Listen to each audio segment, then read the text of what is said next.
A werewolf romance story by the Alpha's Claim Collection. Prologue, The Promise. They say an Omega is born knowing her place. That the hierarchy is not cruel. It simply is. Like weather. Like seasons. Like the way the moon pulls the tide without asking permission. I believed that. I was raised inside that belief the way you are raised inside a house. You don't question the walls. You just learn which rooms you're allowed to enter. I was allowed very few rooms. But I was grateful. That was the worst part. I was grateful for the scraps of acknowledgement, for the quiet moments when he looked at me like I was real, for the private tenderness he never once offered me in public. I called that love. I built an entire future inside that small, dim word and told myself it was enough. Then came the morning with the positive test. Then came the office. The witnesses. The formal words spoken in that flat, administrative tone that left no room for argument. Then came, handle it. 2 words. That is all I was worth after 2 years of silent devotion, and one night that created life. That night, standing in the rain outside the pack house, I made myself a promise. Not a dramatic one. Not a declaration shouted at the sky. Just a quiet, bone-deep decision the way the most permanent decisions always are. I would not beg. I would not shrink. And I would not let them reduce my child to a problem to be managed. I was an Omega. I was 6 weeks pregnant. I was rejected. And I was just beginning. This is the story of what Vale created when it threw me away. This is the story of the heir they feared before it was even born. This is the story of the woman they called nothing, who turned out to be everything. Welcome to Vale. Try to keep up. Before we dive into today's story, I have to ask, where in the world are you listening from right now? Drop your location in the comments below. If you are ready for a story of cold betrayal, ancient bloodlines, a mother's unbreakable instinct, and an Omega who rose from dismissal into something that brought an Alpha to his knees, hit that like button right now and subscribe so you never miss a story from the Alpha's Claim channel. And don't forget, tell me where you're listening from in the comments. Let's see exactly how wide this pack has spread across the globe. Alright, let's begin. Chapter 1. The Test. Zara knew before the confirmation. Her wolf had been restless for 11 days. Not the ordinary restlessness of pack tension or seasonal shifts, something quieter. Something internal and deliberate, like a second heartbeat learning its rhythm beside her own. She told herself it was stress. She told herself it was the cold snap that had moved through Vale territory that week, or the way she had been sleeping poorly since the last full moon. She was good at telling herself things. 2 years of private longing had made her exceptionally skilled at it. But when Elder Marin pressed 2 fingers gently to the inside of Zara's wrist and closed her eyes, Zara already knew what the silence meant before it ended. You carry life, Marin said softly. Strong life. The words landed with the particular weight of things that are both wonderful and terrible at the same time. Zara sat very still on the narrow cot in the corner of the healing quarters, the pre-dawn darkness pressing gently against the small window above her head. She waited for panic. She had expected panic, the immediate, practical kind that runs inventory on everything that is wrong with a situation before the heart has time to feel it. Instead, what moved through her was something quieter. Her hand found her stomach slowly. Strong life. Her wolf stirred. Not in distress. In recognition. She held that for one private moment. The weight of it, the impossible tenderness of it, before the world outside the healing quarters began pressing back in. Before she remembered who she was inside Vale's structure. Before she remembered what he had told her 6 weeks ago in the dark of his private quarters when no one was watching. You know I can't make this public. Not yet. The council watches everything. Not yet. She had carried that word like a gift for 6 weeks. Not yet implied eventually. Not yet implied that somewhere ahead of her there was a version of this, where she did not have to hide. She looked at Marin. Does anyone else know? Marin's expression did not change. No one has been told. Keep it that way. Zara stood slowly. For now. She folded the small confirmation slip and pressed it into the deep pocket of her uniform. Her hands were steady. That surprised her. She had expected them to shake. She walked back through the quieter east corridor of the pack house slowly, one hand still resting against her stomach beneath the fabric. The morning shift had not yet begun. The halls were dim and mostly empty. Her footsteps were soft against the stone. She was already composing it in her mind, how she would tell him. Privately, of course. She had long since stopped imagining anything between them that involved witnesses. She would find a moment when his schedule allowed. She would be calm. She would give him the information without pressure, without expectation painted across her face. She was practiced at removing expectation from her face. She turned the corner toward the upper residential wing. She heard his voice before she saw him. Low, unhurried, carrying the particular ease of someone who has never once worried about being overheard. The Omega needs to be relocated before the council visit. She's becoming a distraction. Zara stopped walking. Her wolf went absolutely still. Not tense. Not frightened. Still, the way a forest goes still before something shifts inside it. The way the air changes before weather arrives. She recognized Drake's voice responding. How soon? Week's end, Kaden said. Borderfield will take her. I'll have Marcus arrange the transfer paperwork. And she'll go quietly? A pause. Brief. Dismissive. She's an Omega. She'll go however I tell her to go. The conversation moved on to border patrol rotations. Casual. Uninterrupted. The voice of a man who had filed away a decision and moved to the next item. Zara stood in the dim corridor for a long moment. Her hand was still pressed against her stomach. Her wolf did not whimper. It did not recoil or retreat into grief the way it had 100 times before when small cruelties had found her in quiet moments. It did something she had never felt from it before. It went completely still, like something had made a decision she had not caught up to yet. She turned around. She walked back the way she had come. Steadily. Without rushing. She did not allow herself to feel the full weight of what she had just heard. Not here. Not in the open corridor of his pack house. She had 11 days' worth of practice telling herself things. She told herself to keep moving. And her wolf, silent and still and certain, agreed. Chapter 2. The Rejection. The summons came by mid-morning. Not a request. Not a note slipped under her door with any warmth folded into the wording. A formal pack summons, the kind printed on Ashvale letterhead with the Alpha seal pressed into the lower corner. The kind used for territory violations and disciplinary hearings. Her name was printed at the top in clean, administrative type. Zara Vane. Report to the Alpha's formal office. 10 o'clock hours. She read it twice. Then she folded it the same way she had folded the confirmation slip that morning, carefully, precisely, pressed flat, and placed it beside the other one in her pocket. She arrived 2 minutes early. The formal office was not where Kaden worked daily.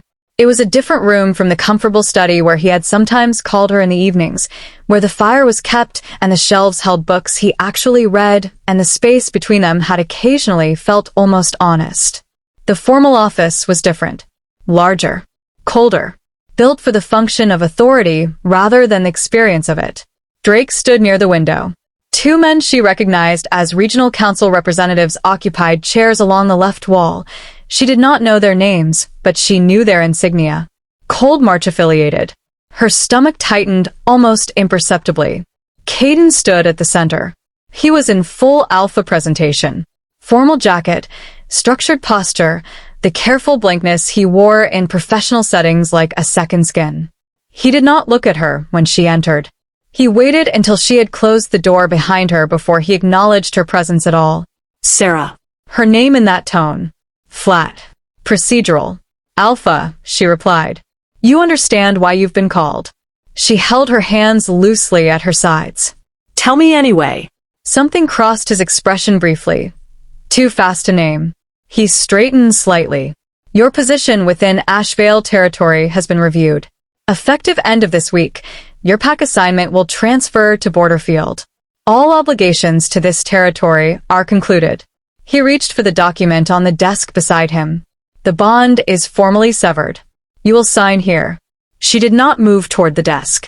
The council representatives watched carefully. Drake watched the floor. You're rejecting me, she said. Quietly. without inflection. Just the fact of it, placed plainly in the formal air of the room.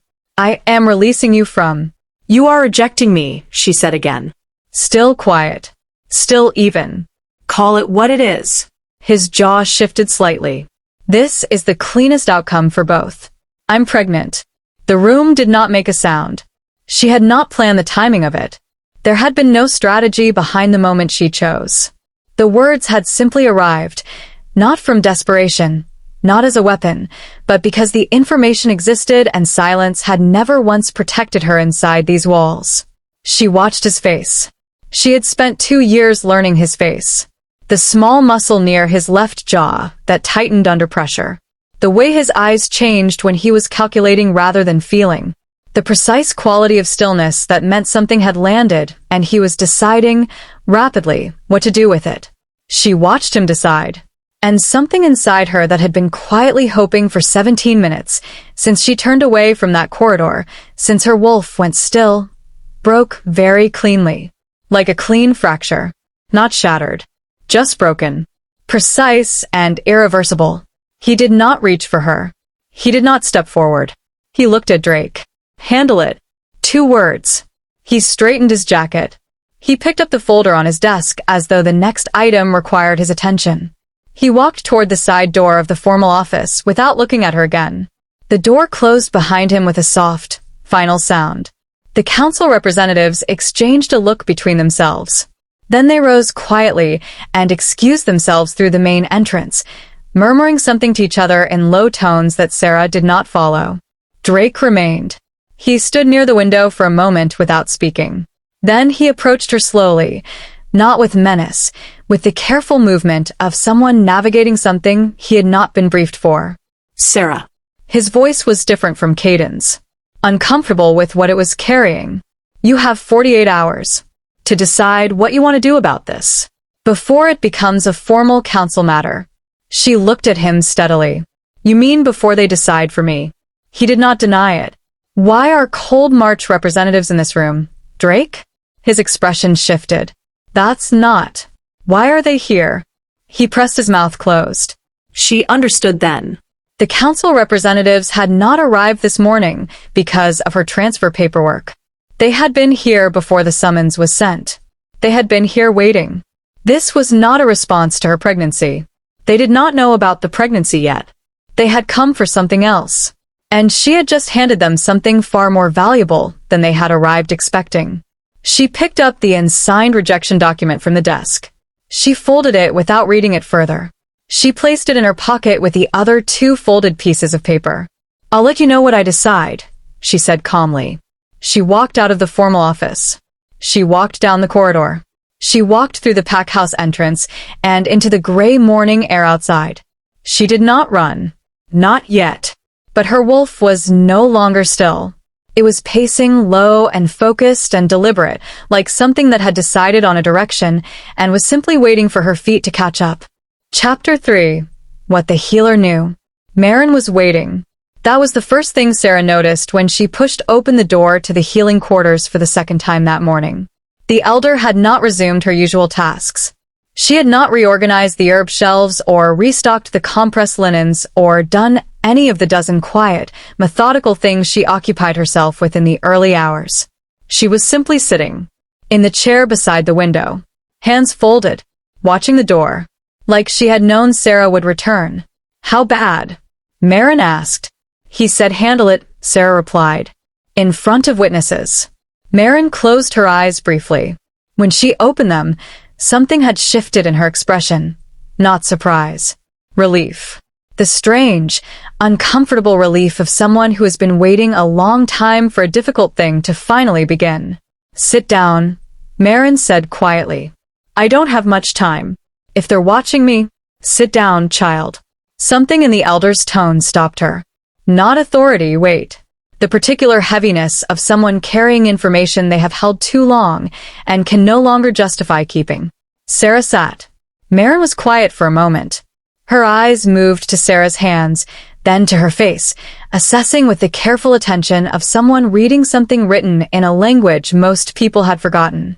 Your mother, she began, never told you the full truth of her bloodline. Zara stilled. My mother was a healer. A common Omega. She told me. She told you what kept you safe. Marin interrupted gently. There is a difference. The morning light through the narrow window was thin and gray. Outside, the pack house was beginning its daily noise, footsteps, distant voices, the ordinary machinery of pack life continuing unaware. Your mother's bloodline, Marin continued carefully, carried a classification that has not existed openly in 3 generations. We called them Veilborn. Not a rank, not a title, a genetic distinction. Wolves whose power does not manifest at first shift the way ordinary bloodlines do. It lies dormant, patient. It waits. Zara listened without moving. Waits for what? Marin held her gaze. Reproduction under rejection. The words landed with extraordinary quietness. The Veilborn activation requires a specific condition, the elder continued. The carrier must be pregnant, and the bond must be formally severed while the child exists. Not abandoned, formally, deliberately severed. The rejection must be witnessed and real. She paused. What happened this morning in that office? Triggered it, Zara said slowly. Yes. Zara absorbed that. The clinical precision of it. The awful, perfect irony of it. That the thing designed to diminish her had instead lit a fuse that had been waiting her entire life. My mother knew this could happen. She chose a life that made it unlikely, Marin said carefully. She loved your father. She stayed small, stayed quiet, stayed within the lines. She was protecting you from the attention that activation brings. What kind of attention? Marin's expression answered before her words did. The child will grow faster than a normal pregnancy, she said. Your body will begin to change within days. Your wolf will not be what it was. She leaned forward slightly. Zara, you cannot remain inside Ashvale when that begins. The moment anyone here sees what you are becoming, the child becomes a political object and you become a threat to be managed. They already want to manage me. Not like this. Not for this reason. A knock at the door. Both of them went silent. Drake's voice came through the wood. Measured. Careful. Zara. The Alpha requests your immediate return to the formal office. Zara did not answer. Her eyes stayed on Marin. The elder reached beneath the small table beside her chair and produced a folded piece of cloth. Inside it a worn map. A small glass vial of something dark that caught the thin light faintly. And a name, written on paper in handwriting that was not Marin's. Zara, Zara read quietly. She will find you, Marin said. You only need to reach the Eastern Wood before the border patrol rotation. 30 minutes. You have 30 minutes. Zara. Drake's voice again. Slightly less measured this time. I need you to open the door. Zara looked at the folded cloth in her hands. Then at Marin. You've known this was coming, she said quietly. Not accusation. Certainty. Marin did not look away. I've been ready for 3 days. Why didn't you warn me before he... Because it had to be real, the elder said softly. The rejection had to be real. If you had known, you might have prevented it. And if you had prevented it, the activation wouldn't have happened. You would have remained what they needed you to remain. Marin's voice held something very old and very tired. Small. Safe. Invisible. And that child inside you would have inherited the same silence your mother chose. The knock came again. Sharper now. Zara stood. She tucked the folded cloth into her jacket. She looked at Marin one final time, at the elder's steady, certain eyes, at the 20 years of carried silence sitting quietly in her expression. Thank you, Zara said. Marin nodded once. Go. Don't look back at the pack house. Your wolf already knows the direction. Zara crossed to the small rear window of the healing quarters, the one that opened onto the narrow service path behind the east wing, away from the main corridor, away from Drake's voice, away from the formal office and the unsigned documents and the 2 words that had set everything into motion. She pushed it open. The morning air came in cold and clean and waiting. Her wolf rose beneath her skin, not the small, gray, deferential wolf she had carried her whole life. Something else. Something that moved with a certainty she did not yet understand but already, instinctively, trusted. She climbed through the window. She did not look back. The eastern wood was 3 minutes from the service path. The border patrol rotation was in 27 minutes. And somewhere between the trees, a woman named Zara had been waiting for 3 days. Sarah ran. Chapter 4: The Escape. The eastern wood smelled like pine resin and cold earth and something older underneath both of those things. Something Sarah could not name, but her wolf recognized immediately, the way you recognize a voice before you place the face. She moved fast without running. Running attracted attention.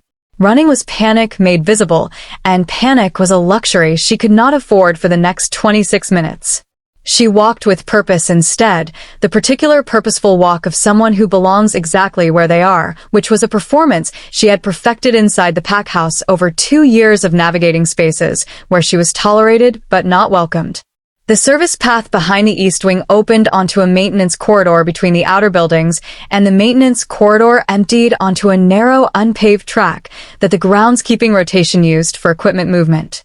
Sarah had learned these routes not through strategy but through the quiet, accumulative knowledge of someone who had spent 2 years finding the paths least likely to require her to explain herself to anyone. She counted her steps. She controlled her breathing. She kept her scent pulled close, an omega skill, suppression, the kind taught to young girls not as self-protection but as courtesy to those who found their presence overwhelming. She had resented that lesson her entire life. She used it now without resentment, just utility. The tree line appeared ahead. 50 meters. 40. 30. Her wolf surged forward beneath her skin. Not in fear, in recognition. Something in the trees was already moving toward her. Something that smelled like open country and long roads, and an absence of pack allegiance. She crossed into the tree line. A figure stepped out from between 2 birches directly in her path. Sarah stopped. The woman was tall, not imposing in the way pack warriors were imposing, but precise. Like something that had been refined down to exactly what it needed to be, and nothing excess remained.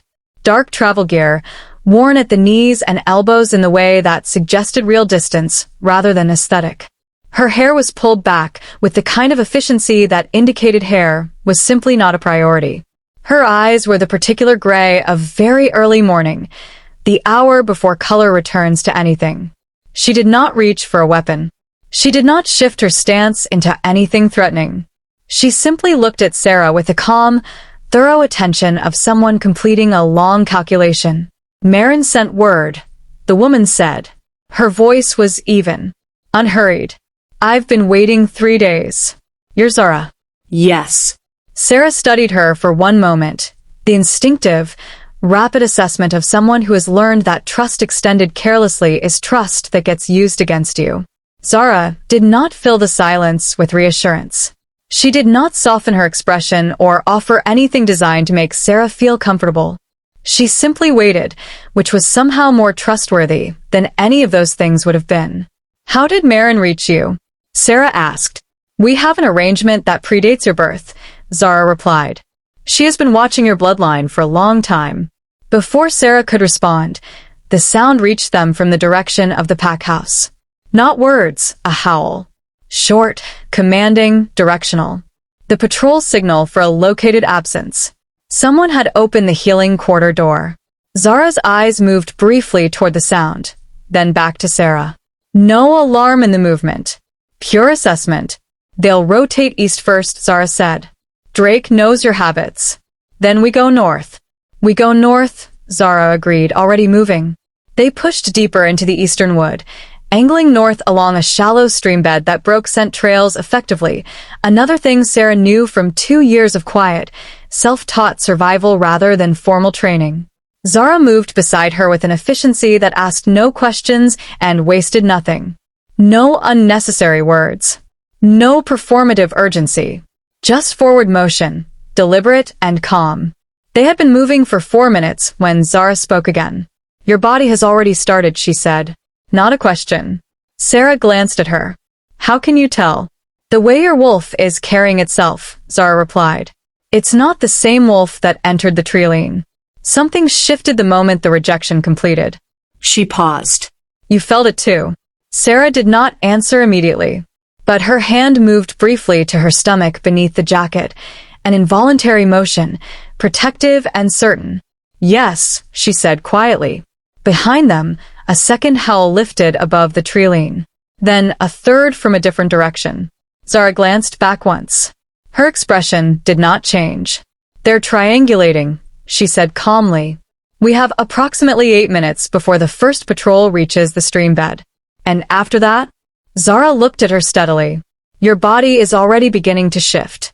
In 4 days, you will be unrecognizable to anyone who thought they knew what you were. She held Zara's gaze without flinching. The question is where you want to be when that happens. Zara looked ahead.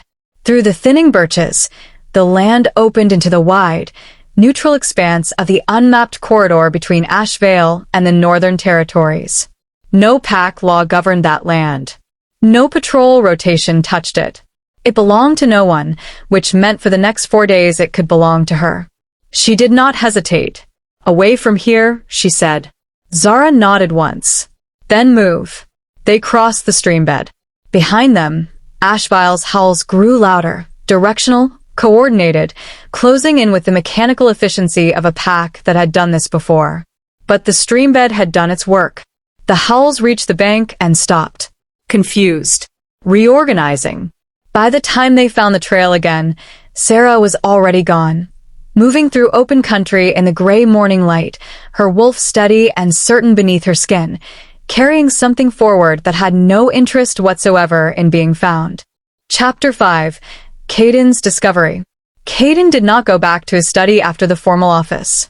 He went to the training ground instead, the empty one on the north side of the pack house that the warriors used before dawn, and he used when the interior of his own mind became too loud for any enclosed space to contain. He did not shift. He did not spar with anything. He stood at the edge of the marked ground with his hands at his sides and breathed with the effortful deliberateness of a man performing a function his body had momentarily forgotten how to do automatically. Handle it. The words had left his mouth the way 100 administrative decisions left his mouth every week. Clean, decisive, forward-moving. He was trained to make decisions that way. His father had trained him. The council had refined it. 28 years of alpha conditioning had made efficiency feel like virtue and distance feel like discipline. It had taken him exactly 4 minutes alone in the training ground to understand that something was wrong. Not politically wrong. He had managed political wrong for years with the particular competence of someone who had mistaken management for leadership since the age of 19. This was different. This was the specific wrongness of a body registering damage that the mind had not yet authorized it to feel. He pressed 2 fingers to the inside of his wrist. The bond channel was still open. That was impossible. He had spoken the formal severance in front of witnesses. Drake had been present. Council representatives had been present. The words had been said correctly. He had rehearsed them, which now struck him as a detail so cold he could not look directly at it. But the channel was open, not fading, not fraying toward silence the way a severed bond was supposed to behave in the hours following rejection. It was strengthening. He was still standing there, pressing his fingers to his wrist with the focused attention of a man trying to disprove something his own body was telling him, when his pack physician appeared at the edge of the training ground. Colm had been Ashvile's physician for 16 years. He was not a man who rushed. He was not a man who sought out the alpha at non-standard hours without reason. The particular quality of his expression as he crossed the training ground, careful, weighted, carrying something he had checked twice before bringing, made Kaden's jaw tighten before a word was spoken. You feel it, Colm said. Not a greeting. Not a question. The bond isn't severing, Kaden replied. No. Colm stopped beside him. It isn't. Explain that. Colm was quiet for a moment. He had the manner of someone assembling language with precision, aware that the wrong word in the wrong order could produce outcomes he did not want to manage. A standard severance produces bond decay within the first 2 hours. The channel narrows, the biological connection fades. Both parties experience the separation as a clean break. He paused. What you are experiencing is the opposite. The channel is widening. The biological connection is intensifying rather than fading. Kaden looked at him steadily. That doesn't happen. It is documented, Colm said carefully in one bloodline. He reached inside his jacket and produced a book, not a modern text, something older, cloth-bound and worn at the spine with the careful deterioration of something consulted many times over many years. He held it out. Kaden took it, looked at the page Colm had marked. The text was dense, formal, written in the structured language of old Pack scholarship.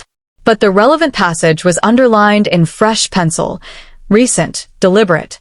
Veilborn carriers present a unique bond reversal response upon formal rejection during active pregnancy. Rather than severance, the rejection event catalyzes bloodline activation, which in turn strengthens rather than dissolves the mate bond. This phenomenon has been observed exclusively when both parties carry ancestral Veilborn genetic markers, whether dormant or active. Kaden stopped reading. He read that last line again. Whether dormant or active. He looked up slowly. You're saying I carry it. Colm met his gaze. Your grandmother's lineage was reclassified 3 generations ago, suppressed from formal record at your grandfather's request. He considered it a liability to Alpha standing. A pause. It was never eliminated. It was hidden. The training ground felt very quiet. Kaden closed the book. The weight of it in his hands felt different now, not just paper and binding, but the specific heaviness of information that rearranges the architecture of everything you thought you understood about yourself. He had rejected her. He had stood in a formal office in front of witnesses and spoken words he had rehearsed and told his beta to handle it, and in doing so, he had not weakened her. He had not diminished her. He had not cleanly, efficiently, administratively resolved a complication. He had activated something ancient in the woman carrying his child. And he had no idea what that meant yet, except that every instinct in his body was now screaming at him with a volume and urgency that no amount of alpha conditioning could reduce to a manageable frequency. Where is she? He asked. Drake's voice came from the pack house entrance behind him. She left the healing quarters through the rear window approximately 20 minutes ago. We lost her scent at the eastern stream bed. Kaden turned slowly. She ran. Yes. He looked toward the eastern treeline. The bond channel pulsed, steady, directional, moving away from him at a pace that was not panicked. Not fleeing. Going somewhere specific. She's not running from me, he said quietly. Drake waited. She's running toward something. He handed the book back to Colm. Find her before it finds her first. Drake moved immediately, signaling patrol leaders with the efficiency of long practice. Kaden watched him go. Then he turned to Colm. One more thing, the physician said carefully. When I returned from your grandmother's archive this morning, the council representatives had already left. He paused. But one of them accessed the pack medical registry before they went. The cold that moved through Kaden then had nothing to do with the morning air. They knew, he said. They came knowing, Colm replied. The pregnancy, the bloodline, the timing. Someone informed Cold March before she ever walked into that office. Kaden's voice dropped to a register that the training ground had never heard from him before. Quiet. Absolute. Who?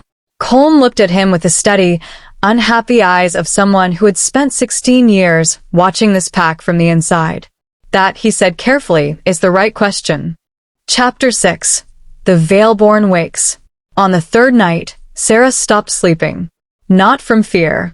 Not from the cold, though the neutral territory dropped several degrees after midnight, and the small shelter Zara constructed from deadfall and compressed brush was functional rather than comfortable. Not even from the low, constant awareness of being outside pack boundary for the first time in her adult life. A feeling she had expected to be frightening and discovered instead was simply vast. Like stepping out of a room you had not realized was shrinking around you. She stopped sleeping because something inside her was awake, and it had no interest in waiting. She lay on her back in the dark of the shelter, one hand flat against her stomach, and felt it, the steady, insistent warmth of the child, which had been present since Marin confirmed the pregnancy, but was different now. Fuller. More deliberate. Like a sound that has been distant, and is now standing beside you. Her wolf was restless in the way it had never been restless before, Not anxiously, not in response to threat, but with the particular restlessness of something that has been kept in a small space for a very long time and can feel, for the first time, that the walls are no longer there. She sat up slowly. Zara was already awake. She was seated at the shelter entrance, her back to the interior, watching the Trilene with the calm attention she brought to everything. She did not turn when Sarah moved. She simply said, "It's beginning," in the same tone she might use to observe the weather. "How do you know?" Sarah asked. "Because the air around you has changed." Zara glanced back briefly. "Your scent is different from what it was this morning. And the ground near your hand is warm." Sarah looked down. The earth beneath her palm held a faint heat that had nothing to do with body temperature, something radiating upward from a deeper source, as though her body was conducting something through the soil.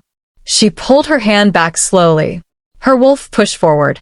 Not the tentative, deferential surface approach she had felt her entire life.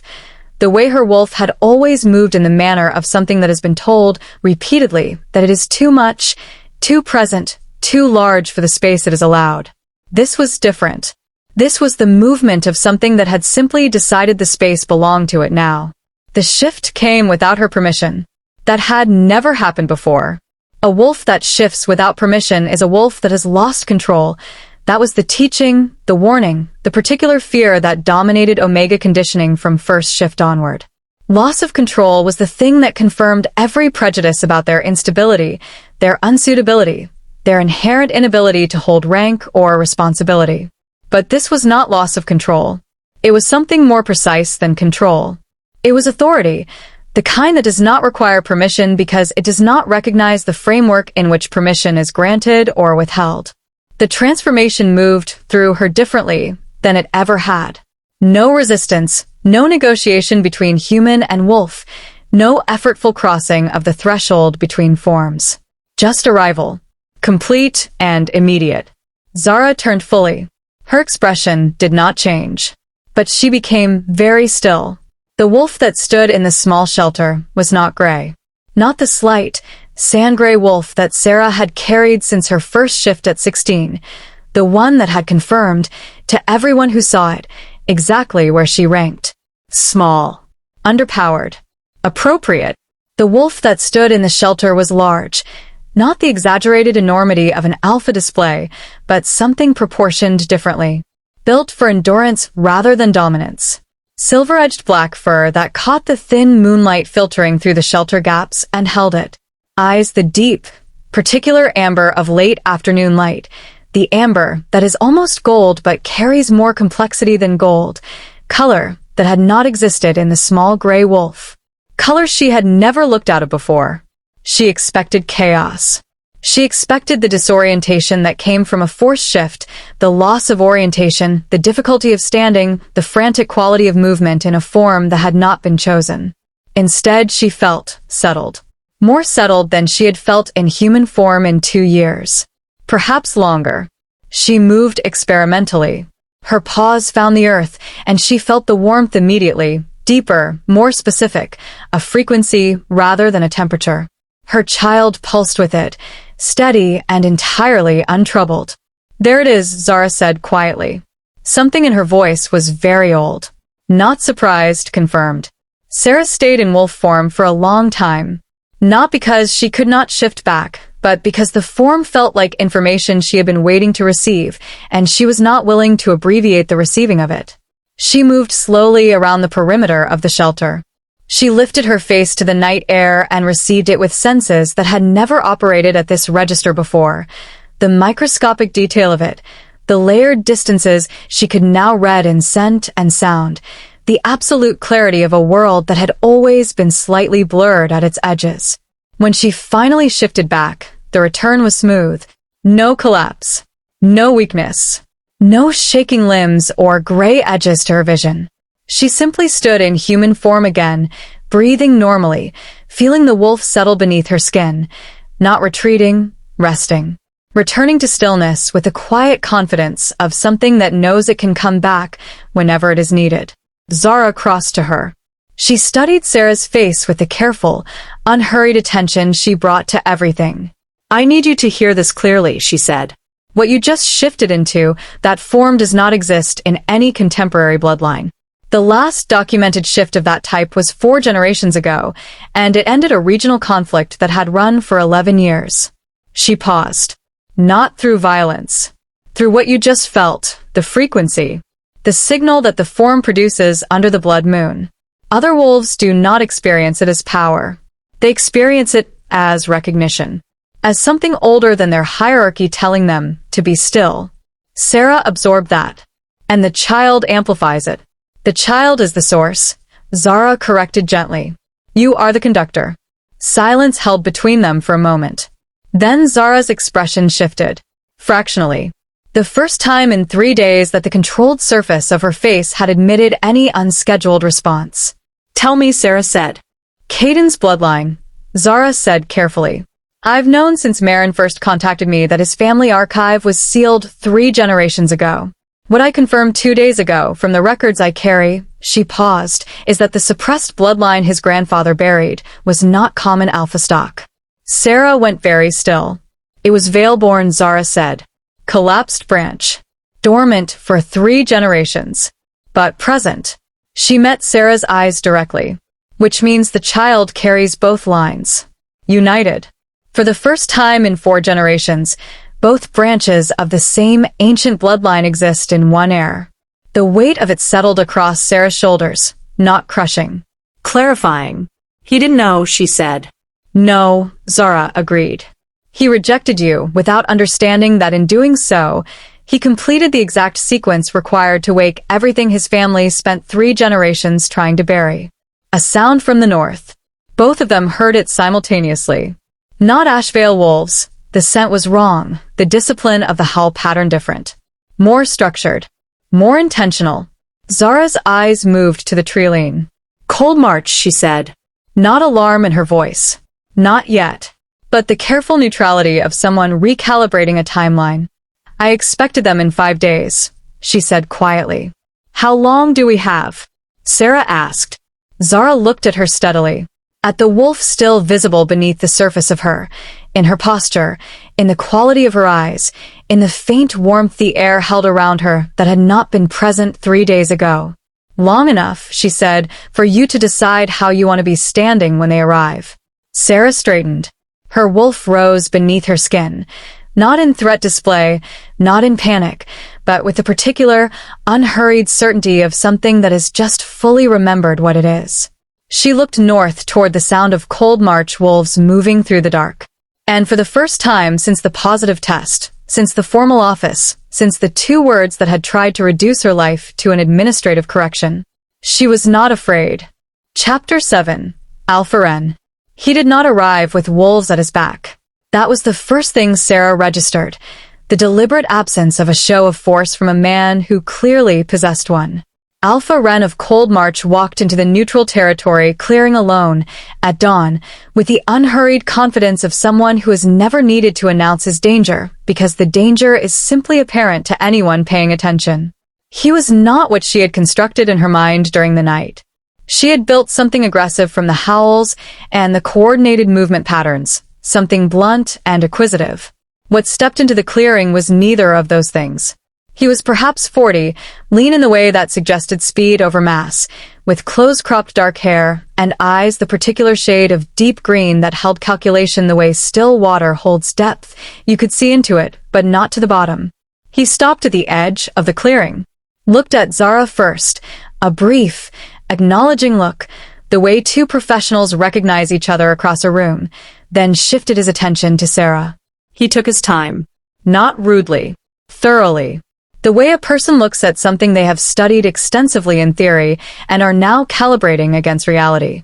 You're smaller than I expected, he said. That's what they all think, Zara replied. Something moved briefly across his expression, not quite amusement, the precursor to it. He took 2 steps into the clearing and stopped again, keeping deliberate distance, which she recognized as a specific choice. A man who intended threat did not manage proximity this carefully. I'd like to speak with you alone, he said. No, Zara said. He looked at her. Zara stays, she said simply. He considered that for a moment, then nodded once, accepting rather than conceding, which was a distinction she noted carefully. He lowered himself onto a fallen log at the clearing's edge with the unhurried ease of a man entirely comfortable in circumstances that would unsettle most people. "I'll be direct," he said. "Please," Zara replied. "A unified Veilborn heir has not existed in 4 generations." He folded his hands. The last time both bloodline branches converged in a single carrier, the resulting individual dissolved a territorial conflict that 11 years of Alpha Council meetings had failed to resolve. Not through military dominance. Through something that operates beneath dominance, something older, more fundamental, that every wolf feels in their bones before their mind has time to construct a position on it. He paused. "You felt the clearing respond to you last night." It was not a question. Zara did not confirm it. Cold March has been the custodial record-keeper for Veilborn bloodlines for 2 centuries, Wren continued. Not a glamorous responsibility. Largely administrative, tracking dormant carriers, monitoring activation conditions, maintaining the archive. He looked at her steadily. But the custodial function also includes a protective one. When a Veilborn line activates, Cold March is obligated to ensure its stability. Stability, Zara repeated. "Yes." "Whose definition of stable?" He held her gaze. "That is exactly the right question." "Then answer it." He was quiet for a moment. When he spoke again, his tone had shifted, fractionally more careful. "The air you carry will produce a frequency at birth that every wolf within territorial range will feel. Not metaphorically. Physically. The way you feel a subsonic sound, not in your ears, in your sternum." He paused. Uncontained, that frequency destabilizes pack hierarchy across a wide radius. Alphas who have held their positions through conventional dominance will feel that dominance questioned at the biological level. Some of them will respond rationally. Many of them will not. Zara absorbed that. Her hand moved to her stomach, not consciously. Her wolf noted the motion and settled.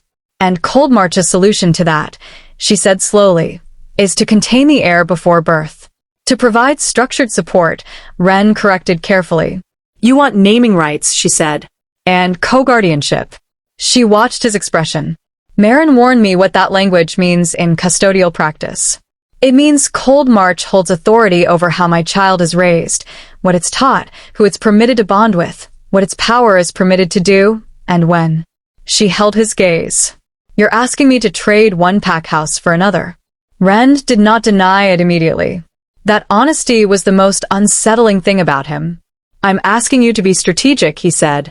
"I am being strategic," she replied. "That's why the answer is no." He studied her for a long moment.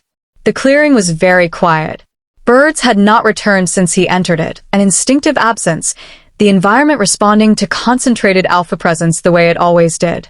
"You understand," he said carefully, "that without Cold March's involvement, other alphas will move. Less measured ones. Less willing to have this conversation before taking action." "I understand," she said. "And you're not afraid." "I didn't say that." "No," he said quietly. "But you're sitting in neutral territory, 3 days from your pack boundary, carrying the most politically significant heir in 4 generations, and your hands are perfectly still." He looked at her hands. "That is either extraordinary courage or extraordinary foolishness." "It's neither," Zara said. "It's certainty." Wren was quiet. Behind him, Zara shifted her weight slightly. The small, specific movement that Zara had learned in 3 days meant incoming information. She did not look at Zara. She kept her eyes on Wren. "You came here to assess me," Zara said. "Not just to negotiate. You wanted to see what the activation produced before you decided what approach to take." Wren regarded her with an expression that had resolved into something she had not seen on him yet. Respect, not performed, not diplomatic. Genuine. "Yes," he said. "And?" He stood slowly, adjusted the cuff of his jacket with the precision of a man restoring his composed exterior after something has briefly rearranged it. "And I find I need to reconsider several assumptions," he said. Zara's voice came from behind her, quiet and immediate. "Zara." The tone was enough. Zara rose. From the north, moving through the trioline with the coordinated efficiency of a trained patrol, Kaden's wolves. She could smell them before she could hear them. and beneath the pack scent, threading through it like a current she could not ignore regardless of how much she wished to. Ren turned toward the sound. His expression recalibrated rapidly. Not alarm, the rapid strategic adjustment of a man updating a situation map. Your former Alpha, he said, has violated neutral ground protocol. Yes, Zara said. That is grounds for a formal sanction. I'm aware. He looked at her. What would you like to do about it? She looked back steadily. Nothing yet. Nothing? I want to hear what he says first. Ren studied her for one moment longer. Then he stepped back to the edge of the clearing, folded his arms, and waited, the picture of composed authority, watching the tree lean with the patient attention of a man who has learned that the most useful position is often the one that requires the least movement. The trees parted. Kaden walked into the clearing alone. He stopped when he saw Ren. Then he looked at Zara. The bond channel pulsed between them, strong, involuntary, a frequency that had nothing to do with either of their decisions and did not care. His expression held everything he had not said in the formal office. She met it without flinching. And the clearing, still and quiet and belonging to no one, held all three of them in the particular tension of a moment that was about to become irreversible. Chapter 8. The Confrontation. Kaden did not look at Ren again. That, more than anything, told Zara how much had changed in him since the formal office, a man who had just violated neutral ground in the presence of a cold March Alpha and could not bring himself to manage the political optics of it because something else had consumed every available resource of his attention. He looked only at her. She let him. Not as permission, as assessment. She read him the way she had spent 2 years learning to read him, the detailed fluency of someone who had watched a person closely from a distance for a very long time. The tension in his jaw was different from his formal tension, the controlled compression of someone performing competence. This was the tension of someone who has been running not physically, inwardly, and has just stopped. He looked tired. She found that she did not feel satisfied by that the way she had expected to. She had imagined this confrontation many times in the past 3 days, in the quiet spaces between walking and watching Zara and lying awake while the Veilborn warmth moved through her body.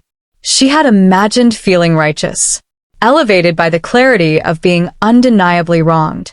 Instead, she felt something quieter, something that had more in common with the clean break in the formal office than with anger, the sensation of a settled verdict. Not warm, not cold. Resolved. Zara, he said. You violated neutral ground, she replied. Yes. That's a sanctionable offense. I know. He did not look away. I didn't come with a pack in my back. I came alone. That doesn't change the violation. No, he agreed. It doesn't. The clearing held the particular stillness of early morning in open country, the kind of silence that has weight and texture that presses gently against every surface it touches. Ren stood at the periphery, arms folded, watching with the expression of a man attending a proceeding he has not been invited to adjudicate. Zara had stepped back to the tree lean without being asked. Zara stood in the middle of the clearing. She did not move toward him. She did not step back. You rejected me in front of witnesses, she said. Yes. You rehearsed the words. His jaw shifted. Yes. And then you told your beta to handle it. She kept her voice even. Each statement placed with the careful precision of something being recorded. Like I was a complication you had been meaning to address and finally found a convenient morning for. He did not defend it. She had expected him to, had steeled herself against the instinct to soften in the face of a well-constructed explanation, because he was capable of those, and she had always been susceptible to them. But no explanation came. I was wrong, he said. The simplicity of it almost undid her. She had prepared for argument. The absence of it required a different kind of steadiness. Tell me why, she said. Not about the bloodline. Not about what Colm found in the archive. Before that, she held his gaze. Why did you keep me private for 2 years and then remove me the moment the council came? He exhaled slowly. Because I was taught that alpha standing is built on perception. That what the council sees determines what they allow. And I had spent 4 years building a position that I believed required a certain image. He stopped, looked at the ground briefly. the first time his eyes had left her face. I told myself it was strategy. I told myself it was timing. He looked up. It was cowardice. Named differently, but cowardice regardless. Zara was quiet. I know that doesn't restore anything, he said. I'm not standing here because I think an explanation earns me something. I'm standing here because you are carrying my child in neutral territory with a cold March Alpha in your clearing and he stopped. The controlled surface of his voice developed a fracture, small but audible. I needed you to know that I understand what I did. All of it. Not just the formal words. The 2 years before them. The bond channel pulsed between them. She felt it the way she had felt it since the rejection, stronger than it should have been, present in the way a sound is present when it is too low for hearing but not for feeling. Her wolf registered it with the particular, complicated attention of something that loved what it loved and had not stopped regardless of what the mind had decided. She did not follow it. Not yet. You had 2 years, she said quietly. 2 years of private moments where you could have chosen differently. Council meetings end. Visitors leave. There were 1,000 mornings where it was just us, and you chose your reputation every single time. Yes, he said. I am not asking you to love me, Kaden. Her voice was steady and certain and came from somewhere deeper than the past 3 days. I am not standing here waiting for a declaration. I am telling you, this child is mine. Her future is mine to shape. I am not leverage. I am not a complication. And I am not yours to manage. Not anymore. The words landed in the clearing like stones placed in still water, deliberate, irretrievable, permanent.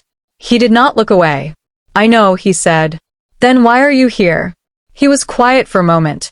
When he spoke, his voice had dropped to the register she associated with the private hours, the ones that had made 2 years of public invisibility survivable and ultimately unforgivable in equal measure. Because the bond won't sever, he said. And I spent the first hour after I left that office telling myself that was a biological inconvenience. A complication to be managed. His voice stayed low. And then I read what Colm brought me. And I understood what I had done. What my family had buried. What I had been conditioned to overlook. He stopped. And the only coherent thought I had after that was that I needed to find you before someone else made decisions about your future the way I did.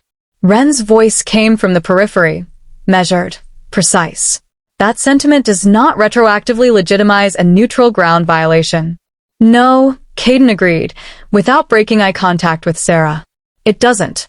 Zara looked at him, at the man who had hurt her with such administrative efficiency that he had not even registered it as cruelty until the evidence was irreversible.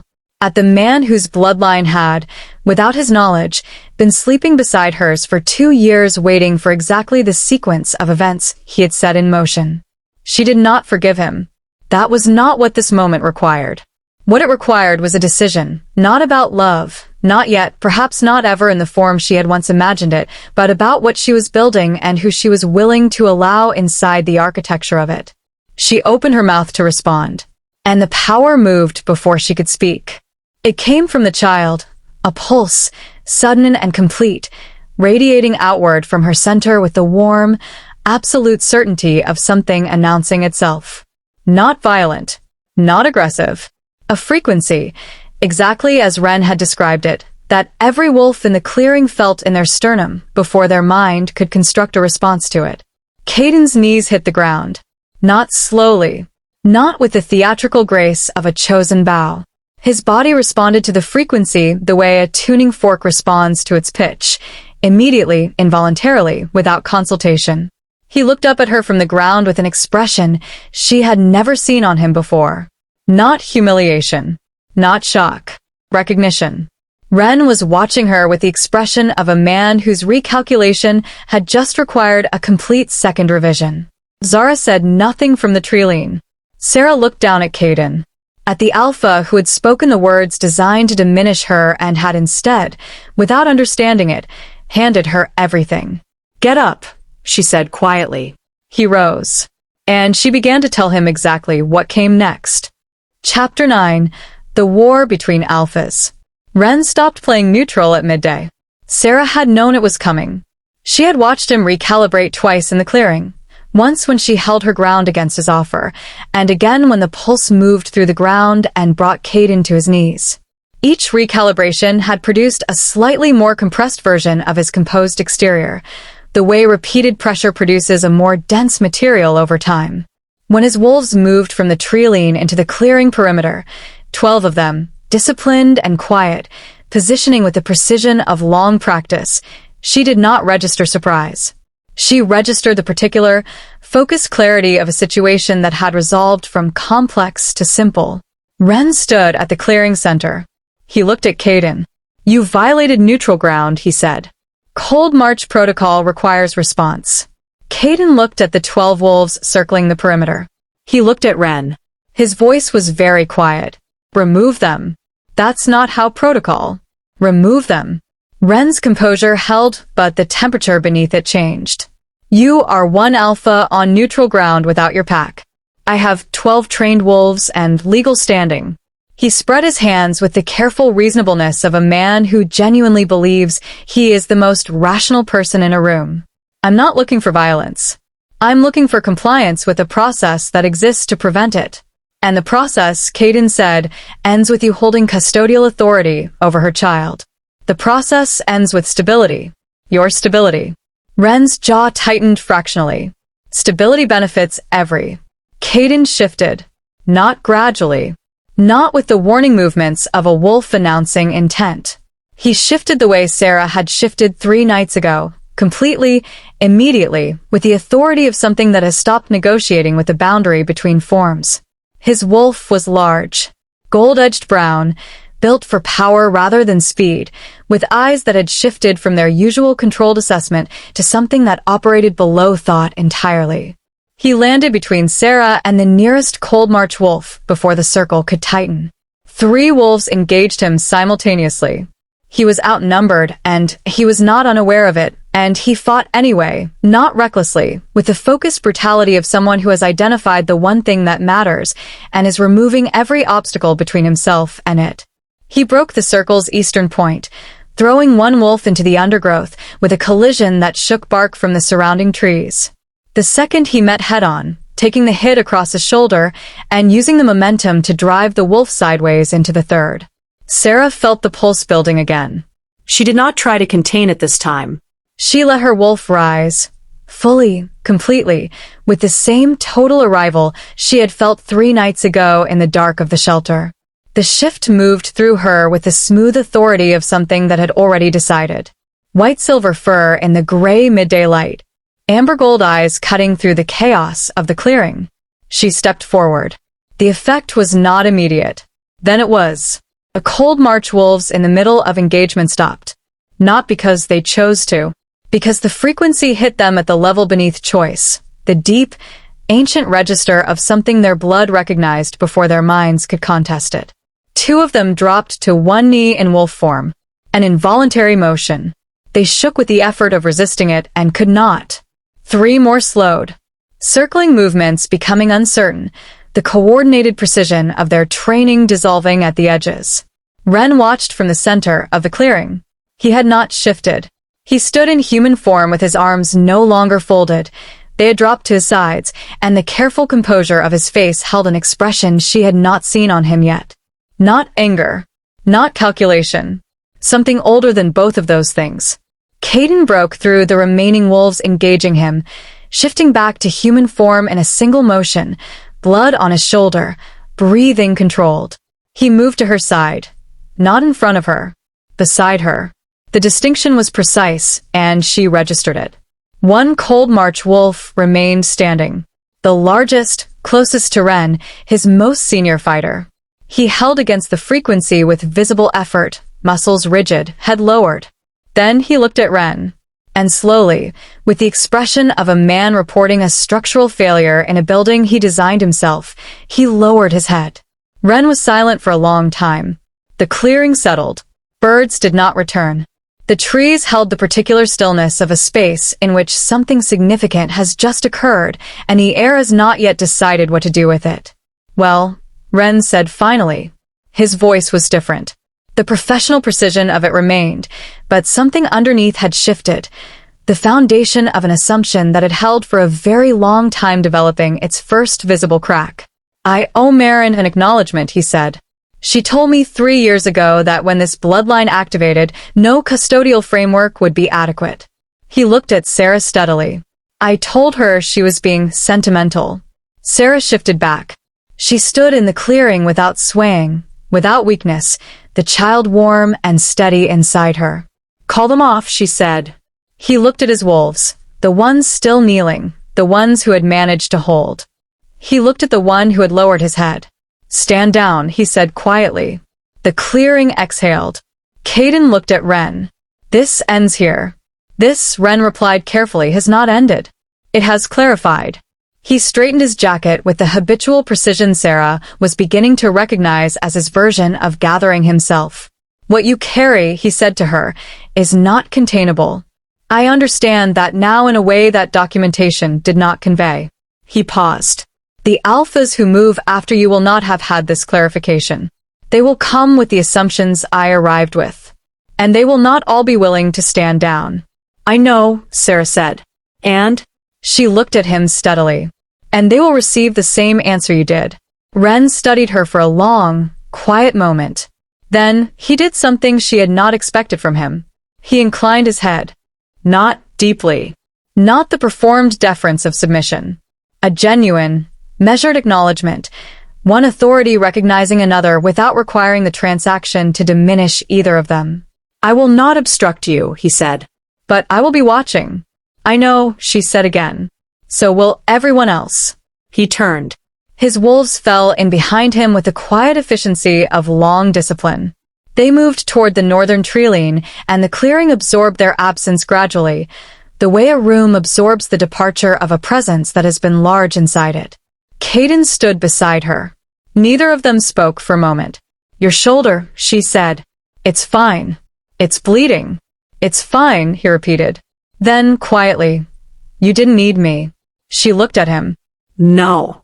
I came anyway." "I know." The wind moved through the clearing.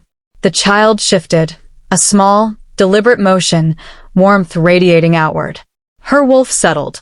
Not satisfied, not triumphant. Present. Fully, finally, completely present. "We need to talk," she said. "Yes," he agreed. She turned toward the shelter. He followed. Not leading, not managing, following, and understanding the difference for what was perhaps the first time in his adult life. Chapter 10, The Omega's Choice. Dawn came slowly to neutral territory. Not the sharp, declarative sunrise of Ashvile's eastern-facing land where the light arrived with the efficiency of a pack on schedule. This was a gradual thing, gray softening to pearl, pearl warming toward gold, the sky negotiating its own transition without urgency. Zara had been awake long enough to watch all of it. She stood at the edge of the clearing where the land opened toward the wide valley below, the unmapped corridor that belonged to no pack and therefore, for one suspended moment in the ongoing life of this territory, to her. Zara stood a respectful distance behind her. She had barely spoken since the confrontation. She did not fill silence unnecessarily. It was one of the things Zara had come to value most about her in 4 days. Kaden's shoulder had been dressed with what the travel kit provided, functional if not comfortable. He had not complained. He had sat still while she worked and watched her face with an attention that asked nothing and offered everything, and she had not known what to do with that yet, so she had simply finished binding the wound and moved to the shelter entrance to think. She had been thinking since. Now he approached from the shelter, unhurried, reading the quality of her silence correctly enough not to disturb it prematurely. He stopped beside her, looked out over the valley. Neither of them spoke for a moment. Then he said, "I'm not going to ask you to come back." She looked at him. "Ashvale is mine to repair," he said. "The leak in the council. The cold March connection. The framework I built on performance rather than substance." He looked at the valley. "That's mine. Not yours to return to and absorb." She was quiet. "But I want to say something," he continued. "And I'm not saying it to earn anything. I'm saying it because it's true and you deserve to hear true things." She waited. "I was never indifferent to you," he said. I want to be very precise about that because I think the alternative is worse, and I'm done choosing easier versions of the truth. He exhaled slowly. I was afraid of what choosing you publicly would cost me, of what it would mean to be seen placing an omega above council preference. I had spent so long building a particular structure of myself that the thought of dismantling any part of it felt like... He stopped. It felt like falling. And I chose the structure over you every single time. He looked at her. That is not indifference. That is a choice. A cowardly one. And I will not dress it as anything else. Zara looked at him for a long time. At the man who had hurt her with such clean, practiced efficiency that he had not even understood the depth of it until the architecture of everything he had built on that efficiency began to collapse. At the man whose blood ran alongside hers and the child between them, ancient, dormant, finally awake. You cannot lead beside me the way you led before, she said. He nodded once. If you stay, she held his gaze, and I am not asking you to, you stay as my equal.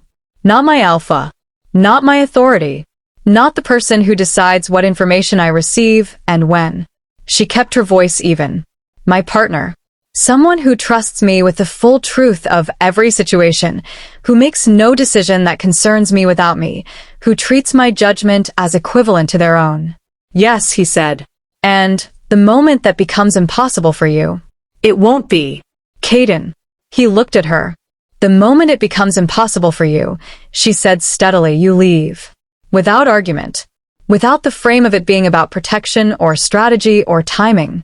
He held her gaze for a long moment. The bond channel moved between them.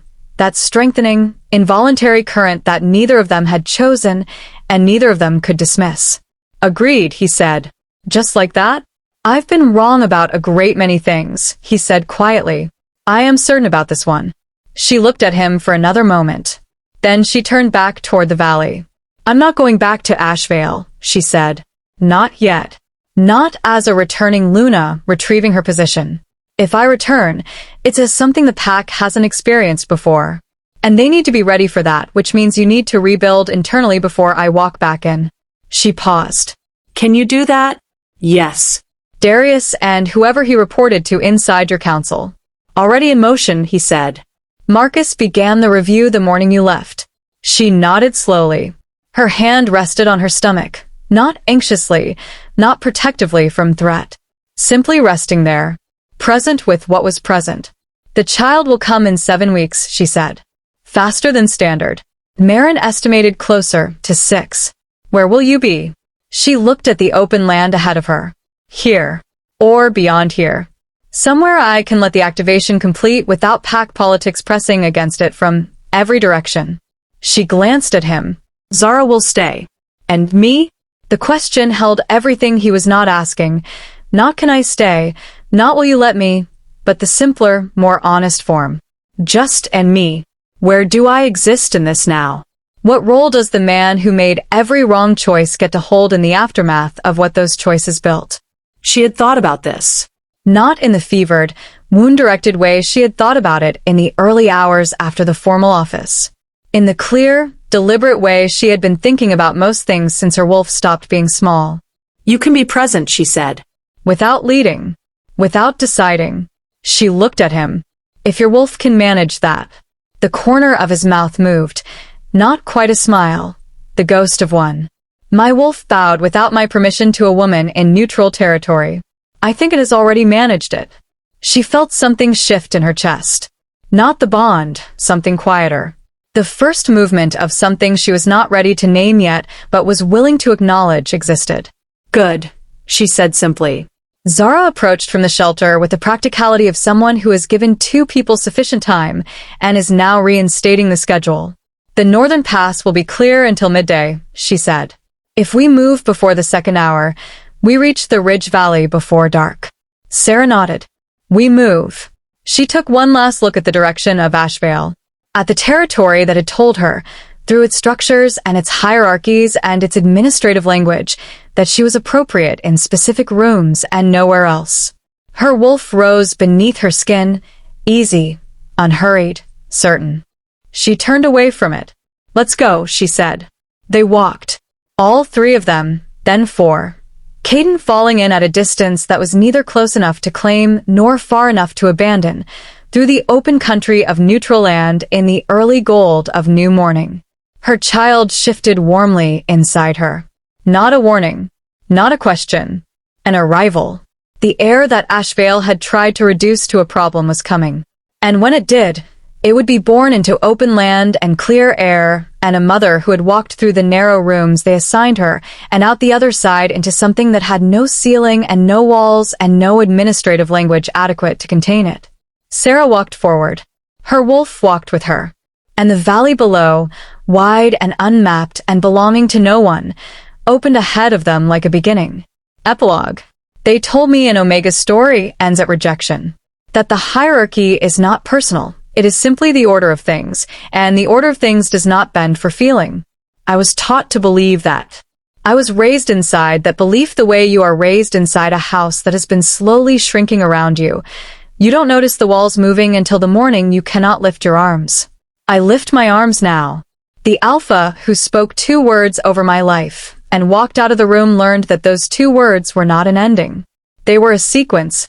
A biological key turned in a lock that his family spent 3 generations pretending did not exist. The pack that called me appropriate in specific rooms, and nowhere else, will feel the frequency of what I carry before I ever return to it.